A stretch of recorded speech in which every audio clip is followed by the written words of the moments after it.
There's a lot of things that go into building a championship caliber football program, and the most important of those things is and always will be people.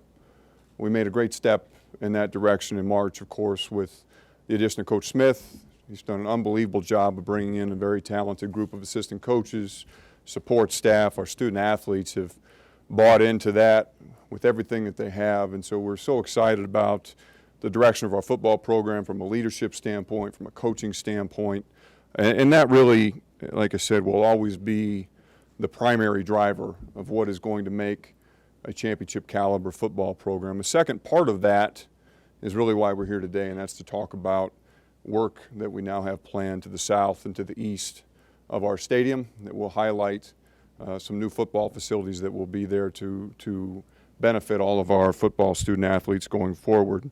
Facilities, I think, are important for a couple critical reasons. One, most importantly, is to attract good people. Again, people are the most important. The facilities attract the people. They demonstrate an institutional commitment from our athletic program, from our institution, our university, to field and sustain that championship football program. And that goes for attracting coaches. It goes for attracting student athletes, and so that certainly is a primary driver for this project for us. It also, of course, helps us to develop and improve our performance of our current student athletes and our coaches. They need better spaces to prepare, to train, to recover, and we'll talk in more detail about what some of those facilities might look like. But this is a big step forward. It's a project that really was started 10 years ago. With the building that we're standing in now, with the facilities that we built in our north end, and we continue with it now going on for the next several years. And once this is completed, we feel strongly that the stadium will be well positioned for its next 100 years of life, and it has been an unbelievable asset for our university and a tremendous home, an iconic home for Illinois football for generations, and these projects will allow that to continue to be the case for decades and decades going forward. In terms of the scope of the work, I can really talk about it in a couple different phases. One would be the facilities that will benefit our football program. And so the things that we're imagining in this new space will be a team locker room, sports medicine facility. Certainly you'll have your hydrotherapy space, your rehabilitation spaces, physician and consultation rooms. Mental health facilities have become more and more important as we move into this new era of college athletics. Recovery spaces, strength conditioning, meeting rooms for the team meeting room, position meeting rooms, staff meeting rooms, certainly staff offices, recruiting spaces. Again, we talk about the value of facilities for the recruiting process, being sure that we have spaces that are devoted to that undertaking. Our equipment room, we'll have a grand entryway that will have a lot of public spaces celebrating the great football tradition that we have here at the University of Illinois. A team store. We may or may not have student-athlete dining in that space. For our fans, a number of different facility improvements as well. Of course, we're undertaking work on both the east and the south. We'll have a new grandstand on the south end of the stadium. It will come all the way down to the field. We were just in Nebraska this weekend, and those of you who were there had a chance to see how close their fans are able to get to their end zone. Those of you who have been to Kinnick Stadium at Iowa, you know some of their fans, I think, even have their feet on the field. And I don't know exactly what that will ultimately look like for us, but our fans will get a much closer experience on the south. We will be offering enhanced concessions, restrooms, vertical transportation, which is a fancy term for elevators, making sure that our fans have ease of access to get up and down, particularly on the east side and I'm sure on the south as well. Our ADA seating, our accessible seating will be enhanced through this project also. In terms of timeline, we are currently in the midst of the architect selection process. We expect that process to conclude at some point this fall. We will then dive into serious design with them. The renderings that are out now, it should be noted, are incredibly preliminary. Those were put together during a feasibility study that was completed over a year ago. So we don't know exactly what the final project will look like. We think it will have some semblance of what those drawings look like, but that will ultimately be up to us and the architectural firm that we work with as we go forward. And we will seek approval for the full project from our Board of Trustees next spring of 2017.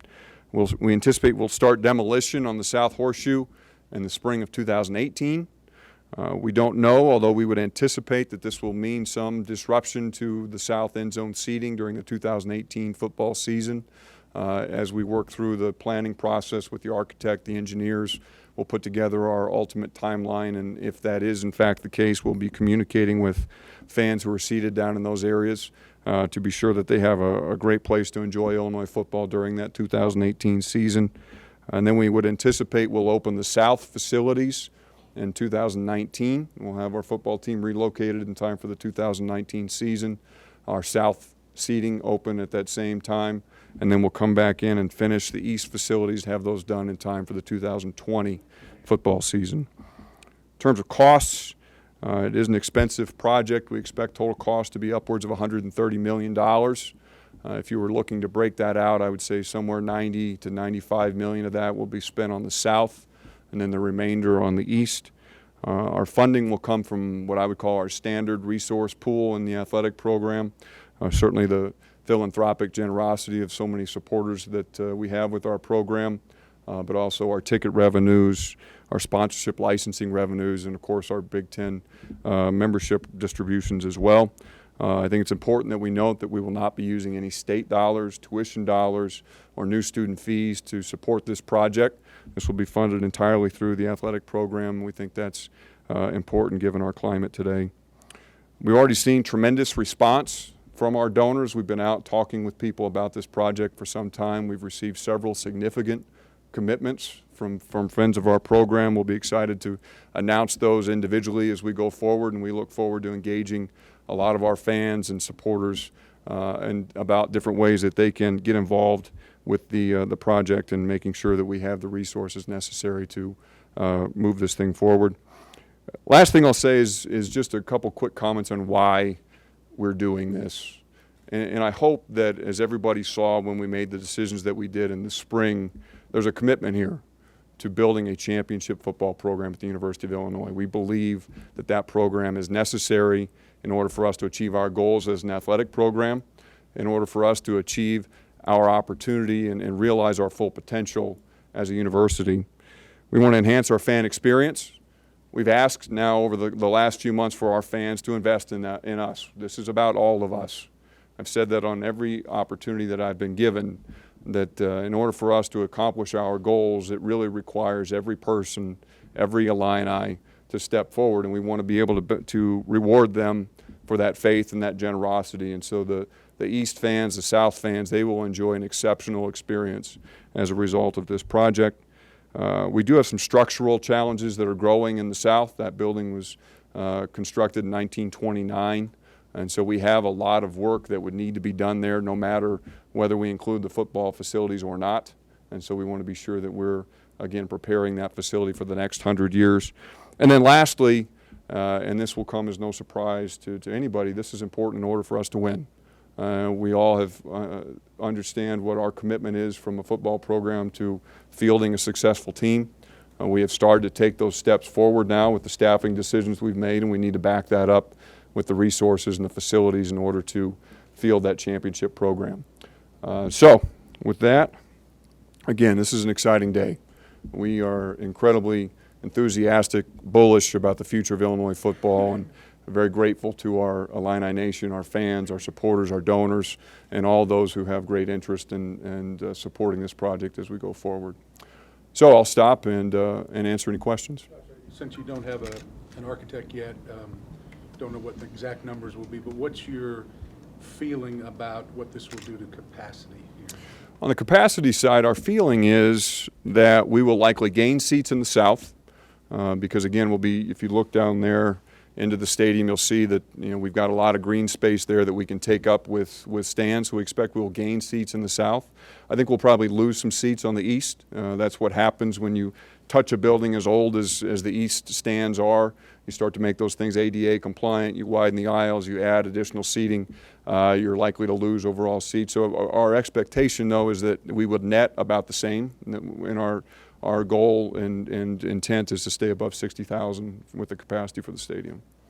How much of this was sold to Levy when you were pursuing him? Because I know a lot of this work had been done. So how much discussion did you have? It was a big part of the conversation. And certainly if I was Coach Smith, I would want to understand, again, that there's an institutional commitment to the program that I'm considering coaching. And so when I went down to Tampa and met with Lovey, that first conversation, it was a major part of the discussion. I wanted him to understand that we understand what's necessary to build a championship program, and we were going to give him the resources necessary, whether it was the pool of resources available for hiring assistant coaches, to recruit, and certainly to build facilities that are necessary in order for us to be competitive at the highest level. And so that was a primary piece of our conversation, and one that we were excited to move forward. As you've seen some of these other stadiums, what have you kind of picked up that's most important for what you want? Well, I don't know that. I think it'd be a little premature to comment on specific pieces, but I will say that what I picked up on is we have a lot of work to do. That if you travel to Oregon, as we did in the spring, or you travel to Nebraska, where we just were this weekend, our facilities are not where they need to be in order for us to be competitive at the level to which we all aspire. And so whether it's the team spaces, the locker rooms, the training rooms, everything, our building right now was built in 1985, and it was built for a 1985 football program, and with the number of people that they had involved then, and the way that they trained, the way that they prepared, and we have reworked and revamped that facility several times over, and it just has reached a point now where we're starting over from scratch makes the most sense. And so it will be a big step forward, and as we look at those facilities, and we'll do more of that. Iowa just recently opened up a new football building. Purdue is one that's under construction now. We will, as we get the architect engaged, we'll be traveling around and making sure that we're benchmarking against our competition. Josh, what's the situation on the north end? How are you going to use that now? Well, it's a great question, and certainly one that we're going to spend a lot of time thinking about in the years ahead. We have a number of different ideas, nothing that I'd want to comment on today, but certainly our program continues to grow. Our needs continue to expand, and so we do have some I think, creative ways that we might put that space to good use, but it will not sit empty. I can promise you that.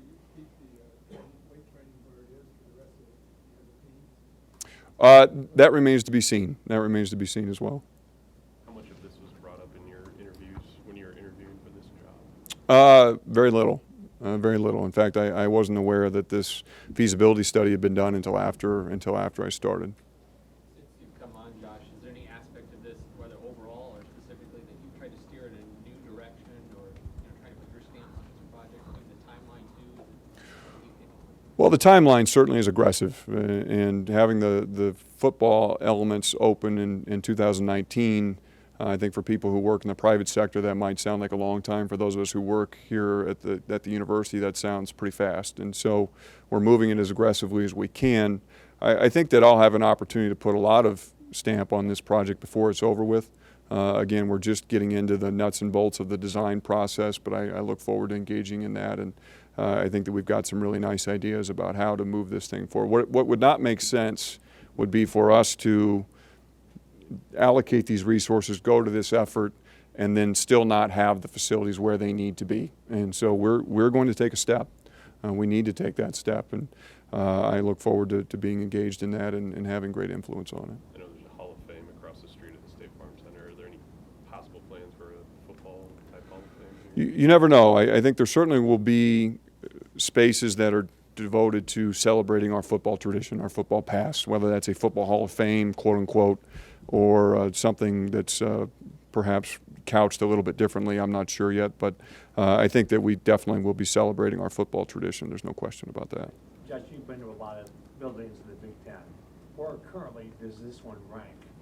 Amongst the places you've been, is this one be in the middle or at the bottom? Where do you think you are right now? I haven't seen them all. I have not yet been to Rutgers. I haven't been to Maryland. And the ones that I have seen, some of them are a little bit.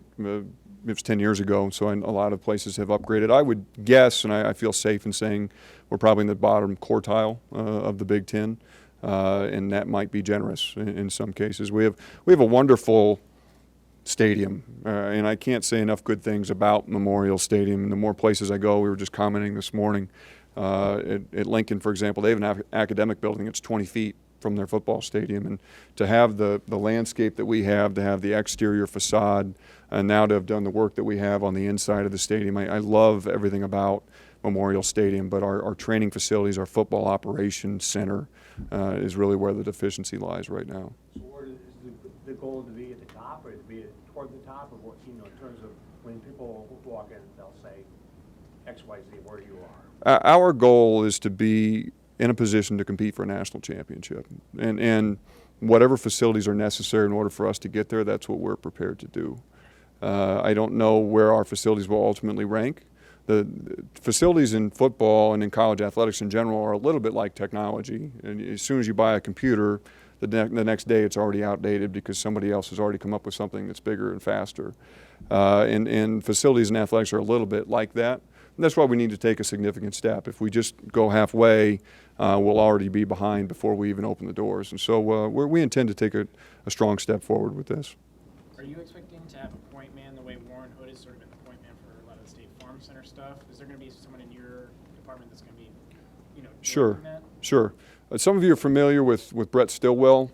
Brett was a new staff member who we added here in the last several months. One of his, in fact, his primary function is to lead our capital projects efforts, and this will be the first of what we expect to be several such projects. And so Brett has been a campus architect here for a number of years, been involved in university building processes, and he'll do a tremendous job leading this forward. You got a statue out there for Red, which makes sense, of course. And another great player from here, Dick Buckus. Is there plans to do anything with him down the road? Anything about that? Yeah, that certainly has been a point of conversation for us, both internally and externally. I think it'd be premature at this point to say anything definitive, but it definitely is something that's on our radar and looking at different ways to honor a lot of the great players in our past. And certainly Dick stands in his own, and how we do that remains to be seen. But I think there's a great opportunity here to, again, celebrate the great tradition and history that we have in Illinois football. Can you talk about some of the gifts, the total you've gotten pledged so far? Say anything more about, and is that why this is being announced now? Did you get some recent commitments? We have received some recent commitments. We've received several seven-figure commitments toward the project. Again, I don't want to comment specifically on any individual gifts today, but we will over the coming months. We'll be releasing information about some of those gifts, and we look forward to tremendous support. I think what's been exciting is that a lot of our donors have a strong invested interest in football, and so some of them perhaps maybe haven't taken had as much excitement about some of the other projects that we've put in front of them, but football has always been something that people have been prepared to rally around. And so whether it's our football alumni, people who have played the game in the past, or just other people who have spent a lifetime coming to Memorial Stadium and cheering on the Fighting Illini, we've seen a lot of great interest in this project, and we expect that will continue, and we'll be very aggressive in our fundraising efforts as we go forward. Do you see that you might have a corporate donor, as with the State Farm Center? Is that going to be necessary, because it's a big sum? Well, necessary's maybe not the right word, but certainly all ideas are on the table. What is not on the table, I will tell you, is some sort of corporate name for the stadium. We would never put a corporate name on the football facility. This will always be Memorial Stadium. It will always be Zupke Field. But if there are other creative ways that we can involve corporate partners, then we'd be certainly happy to consider those. Sorry, you mentioned that you had the renovation plans when you were negotiating with Coach Smith. Did his hiring increase the magnitude of the renovation plans, and the increase in football interest? No, I think his hiring did two things. One, it accelerated and confirmed the need to move quickly on such a project, whatever that project ultimately would look like. And two, I think it made the project much more viable in the eyes of our athletic program as we put together the financial models and looked at how we were going to pay for such a thing.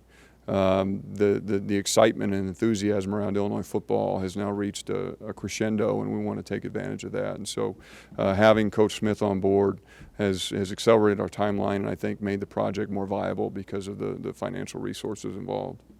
Do you expect that the team will continue to play at Memorial Stadium during the renovation? We do. We have no expectations that the stadium or that the team will need to relocate any games. We will play our full schedule here throughout the construction. I think the biggest issues will be some short-term inconvenience potentially for our fans in the south and on the east, similar to what we did. Our fans are familiar with this, similar to what we did here on the west side 10 years ago. But the team will continue to be home here and will continue to play their games here. You had said on the website that at some point in the future, a master plan will come out for the Olympic facilities, and there are some that are behind, notably baseball. What impact does this have on plans for that? Does that change the timeline? Does this change the timeline for all of that? I don't think it does. I think, look, we're very conscious of the fact that in the last 15 years, we've spent somewhere in the neighborhood of $400 million by the time this project is finished to benefit our football, men's basketball, women's basketball, student athletes. We have 400 some odd other student athletes here who deserve an equal opportunity to compete at the highest level. And so we are working very aggressively to be sure that we're putting a plan together that allows us to enhance their facilities similar to what we are now proposing to undertake for football. And so and we'll have more to talk about that in the months ahead, but this is the first, this is the beginning of what we think will be a major effort from our athletic program to generate resources and support all 450 or 500 of our student athletes, regardless of sport. You mentioned yourself, or you made reference to the state's financial situation and being conscious of that. Try not, when you emphasize that you're not spending any state money. To what extent are you concerned that people will look past that? I saw people on Twitter today saying, what about the budget? People will look past what you're saying and say they really have this kind of money to spend when, there's no money for MAP grants and things like that. Well, I think that first, and I appreciate that some people might look past it, but the reality is that we're not spending any state money to build this. We are spending athletic program money. We're not spending any university funds. We're not spending any student funds. We're spending our funds. And that's an important point that I hope our public will understand and consume. I think that the reality is that we need to continue to invest in our university, and this is true whether we're talking about the chemistry department, whether we're talking about the business college, or whether we're talking about the athletic program. And so even though we are in a difficult time from a state budgeting standpoint, our university, not just our athletic program, continues to build, continues to invest in our physical plant, and our need for improved facilities isn't exclusive just to athletics. And so you're seeing new laboratories being built, you're seeing new residence halls being built, because as a university we need to continue to move ahead regardless of what the state challenges might present. And so we feel comfortable. We've been very conservative in our financial modeling, and we feel comfortable about the direction that we're headed. This closure being done, how much will Levy have to do with the design, or what do you want? So you're going to say, give me a list, what do you want done, X, Y, Z? Oh, he'll be incredibly involved. This is when this project will be done just over halfway through Levy's contract. So we'll get him in 2019. So he'll be done with the first 3 years. The recruits who are being recruited now, if they redshirt, will have 3 years left in their careers here. And so we want Levy, his staff, our sports medicine staff, the trainers who will work in that space, the strength conditioning coaches who will work in that space, the academic people who may work in that space. We want all those professionals to bring their expertise to bear on the design of the facility. And so he will have tremendous involvement in the design, and I look forward to getting his input. You mentioned mental health. What developments are you taking with that in the future going forward? Are there current plans in the works, or is that something? Well, our mental health programming has augmented significantly in the recent years. We have 3 counselors who work with our student athletes through our partnership with Carl, and just being sure that we have a physical space that's well prepared to work with our student athletes on their mental health needs will be important. And so having a consultation area, having meeting spaces that are separate and apart and allow them the privacy and confidentiality that they need.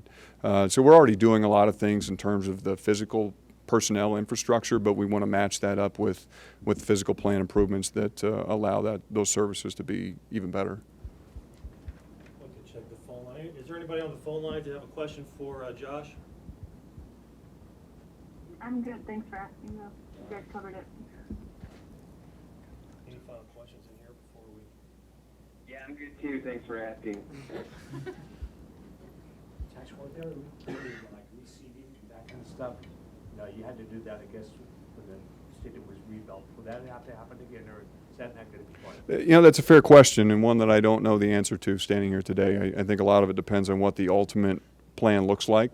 Again, I anticipate we will lose some seats on the east, we'll gain some on the south, and so there will need to be some reshuffling, whether it's a full-blown reseating or not, I don't know. Do you have a goal in mind for the fundraising side? What percentage of this you want to pay for with donations? Yeah, we'd like to raise 100% of the money. So where are you now then? Well, I'd be premature to say, but we've raised significant funds, and we will continue to raise more. We would like to raise as much as we possibly can, so I hesitate to put a goal out there because I don't want our donors and supporters to think that we've come far enough, and there always is further to go. And so we will be asking our friends and of the program to step up in a significant way, and we've already taken some great steps, but we have a lot more great steps to take. Is this particularly challenging, Josh, because you're so landlocked here with, you can't really push in every direction? It does present some interesting dynamics, yeah, and so, but what I think is interesting too is that when you imagine the South not there anymore, there's actually more space there than you realize by the time you bring the stands all the way down to the field and then extend out toward Kirby. So that's something we'll be exploring certainly with the architects as we settle into the process, but we look forward to maximizing that space to the fullest that it can be. Do you know if this is something that when people drive down Kirby they can look into the facility at all? I don't know that. Is there any thought at all that you might talk to the city about taking Kirby and making this one kind of complex? It seems crazy. Well, there's no bad ideas. There are no bad ideas, and so we'll be creative in how we approach it. We don't have a good sense yet of just how landlocked we might be, to Mark's question, and so there could be a number of different ways we try and approach some of that, depending on how limited it might ultimately prove to be once we get into the full-on design phase. Do you see with all the new renovations and new facilities that will be added to the south end zone, maybe an increase in like ticket prices for that area? I don't know. I don't know yet. I think that we've taken a lot of pride here in recent years in maintaining our ticket prices at a very moderate level. I would not be surprised if there were some nominal ticket increases at some point. That's something certainly that we would look at. But I think it's important for our fans to realize that in exchange for that, we're going to offer what we expect to be an incredibly enhanced experience, again, through the concessions, the restrooms, the seating opportunities, the access. And so that's certainly one, again, a lot of things on the table at this point. That's certainly one of them.